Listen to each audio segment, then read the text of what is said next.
Est-ce que c'est la mort de la prospection commerciale B2B telle qu'on l'a connue jusqu'à aujourd'hui? C'est la question à laquelle je vais essayer de répondre dans cette vidéo. Juste avant de parler de tout ça, et reste bien jusqu'à la fin, je pense que ça va t'intéresser.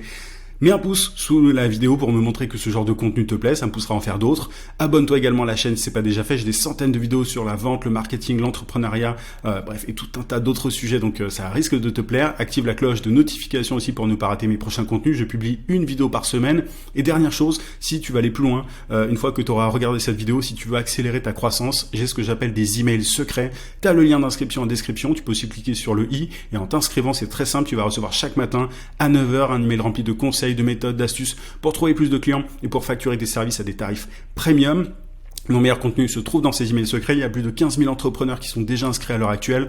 Donc si tu es coach, consultant, formateur, freelance, bref, si tu vends tes services, et notamment en B2B, ça va te plaire. Donc si tu veux propulser ton business au niveau supérieur, si tu es ambitieux, motivé, bref, voilà, si tu fais partie de l'élite des indépendants, c'est vraiment là que ça se passe. Clique sur le lien en description ou sur le i.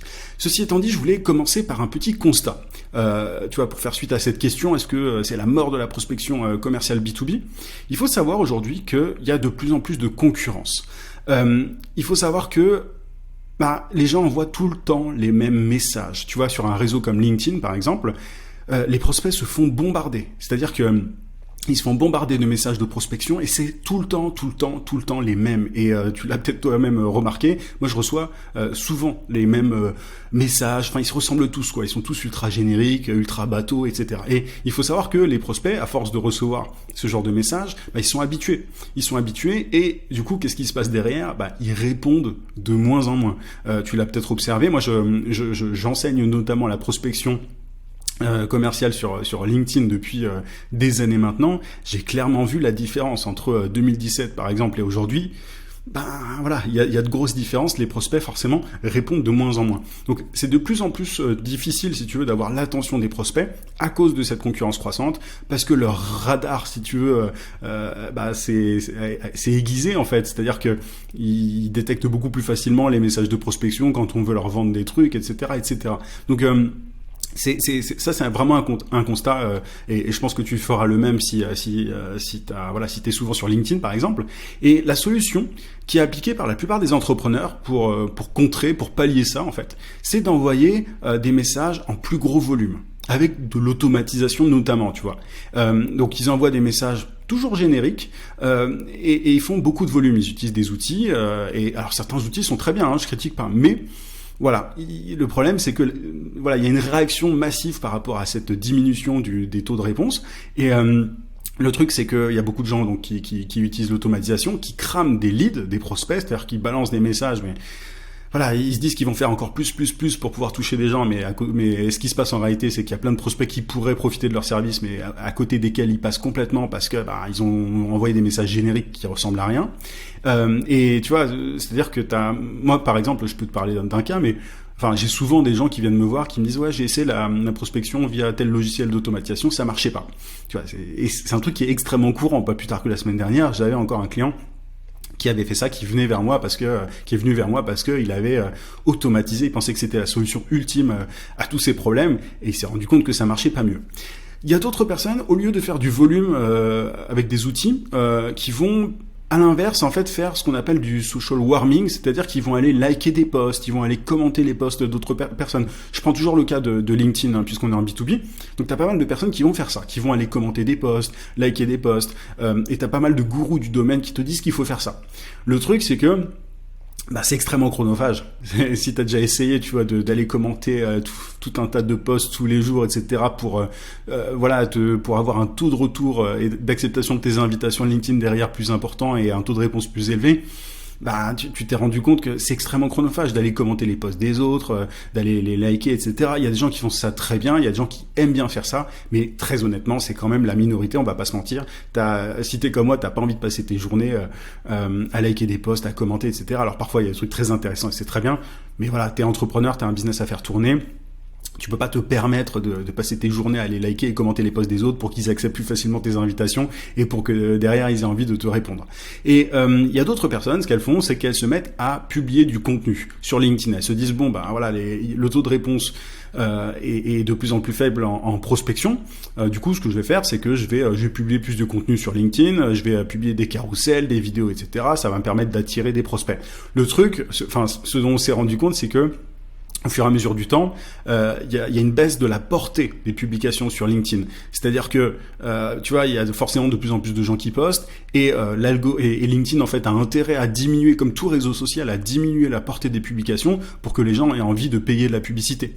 C'est vraiment ce qui se passe sur toutes les plateformes et du coup, la portée des publications baisse très très très régulièrement. C'est-à-dire qu'aujourd'hui, un post, quand tu diffuses un carrousel, une vidéo ou un texte ou peu importe, il y a beaucoup moins de personnes qui le voient qu'il y a quelques mois ou quelques années, tu vois. Donc il y a ces solutions qui sont appliquées par pas mal d'entrepreneurs pour contrer cette diminution du taux de réponse des prospects, mais voilà, c'est pas l'idéal. Donc il y a une solution que je vais te proposer qui est assez simple en fait, qui consiste pas à aller publier tous les jours du contenu sur LinkedIn, qui consiste pas à liker les posts des autres, etc., ou à faire encore plus de volume. La clé, c'est de s'appliquer en fait sur les messages que l'on envoie. Au lieu de faire du volume, de chercher à balancer des tonnes et des tonnes de messages, il s'agit d'en envoyer moins et de vraiment faire beaucoup plus attention aux messages qu'on envoie. Il s'agit la base, c'est de personnaliser ces messages. C'est vraiment la base aujourd'hui, au moment où je fais cette vidéo. Mais en plus de ça, tu vois, en plus de personnaliser ces messages, d'envoyer des messages bien personnalisés à ses prospects, la clé, c'est de mettre de la personnalité, c'est d'injecter de la personnalité dans tes messages. Parce que un message personnalisé du style « Bonjour, j'ai beaucoup aimé votre contenu, blabla », voilà, c'est un truc qui est... Alors, c'est pas le truc le plus courant, c'est déjà beaucoup mieux que ce qui est fait par la majorité des gens, mais c'est pas non plus... tu vois, c'est pas transcendant, quoi. Donc, il faut mettre de la personnalité dans tes messages. Et la clé pour ça, du coup, c'est de bosser ton copywriting. C'est-à-dire que il faut que tu sois en mesure d'injecter de la personnalité dans tout ce qui est dans tes icebreakers, tu vois, si je parle un peu jargon, si je fais un peu de jargon, en gros, quand tu invites par exemple un prospect et que tu veux personnaliser ta note, il faut envoyer des invitations, des notes personnalisées qui soient fun, qui aient de la personnalité en fait, qui sortent du lot. Et pareil, quand tu abordes un prospect qui est déjà dans ton réseau, il faut pas envoyer un message générique ou plat. Il faut injecter de la personnalité. C'est ultra important de bosser sur tout ça. C'est essentiel. Le copywriting aujourd'hui en prospection est plus important que jamais. C'est-à-dire qu'aujourd'hui, tu vois, les templates de base que certains utilisent, ils ne marchent pas. Et il faut pas avoir peur de faire différemment. Oui, il y a certains prospects qui aimeront pas forcément ton approche, qui trouveront ton message un peu too much ou un peu intrusif ou machin. Il y en aura forcément. Ou qui n'aimeront tout simplement pas, tu vois, tes messages qui ont un peu de personnalité. Mais il faut savoir que tes messages, il y a une minorité, ça dépend des domaines, etc. Mais il y a des gens qui apprécieront tes messages, plein de personnalités, et ça créera un lien encore plus fort avec eux. Enfin, tu peux te connecter de façon beaucoup plus importante avec un prospect grâce à des messages fun, ludiques, originaux, etc., etc. Tu vois, je vais creuser un peu ce point-là dans un instant, mais voilà, même si tu es dans le B2B, il y a des gens qui me disent oui, mais je suis dans le B2B, je suis dans un secteur un peu sérieux, etc. Ça peut pas se faire, je peux pas être original, je peux pas être fun, etc. Si, en fait, parce que même quand on est dans le B2B, on s'adresse à des êtres humains. Et tout être humain n'a pas envie de s'emmerder, tu vois, de s'ennuyer. Donc il faut vraiment sortir du lot grâce à des messages simplement plus impactants, quoi. Et alors attention, ça dispense pas d'avoir une offre forte. Si tu envoies des messages fun, originaux, qui sortent du lot, mais que ton offre est éclatée, voilà, tu auras l'attention des gens, mais ça convertira pas derrière. Quand tu les auras au téléphone, si tu arrives à les avoir au téléphone, t'arriveras pas à les faire passer à l'action. Donc voilà, c'est un grand tout, c'est-à-dire qu'il faut une offre forte pour avoir des résultats en prospection avec cette approche, mais en tout cas, à partir du moment où tu en as une, où tu as une bonne offre, où tu as une bonne promesse, un bon message, et que en plus tu utilises des messages originaux qui sortent du lot, pas ces messages génériques dégueulasses que tout le monde envoie, tu auras de super résultats. Il vaut mieux moins de messages, tu vois, au quotidien et originaux que des messages génériques envoyés par centaines. Voilà, c'est vraiment le grand changement, si tu veux, qu'il y a, qui s'opère en fait, et c'est de plus en plus le cas parce qu'il y a de plus en plus de gens qui prospectent, parce qu'il y a de plus en plus de gens qui balancent sans arrêt les mêmes messages.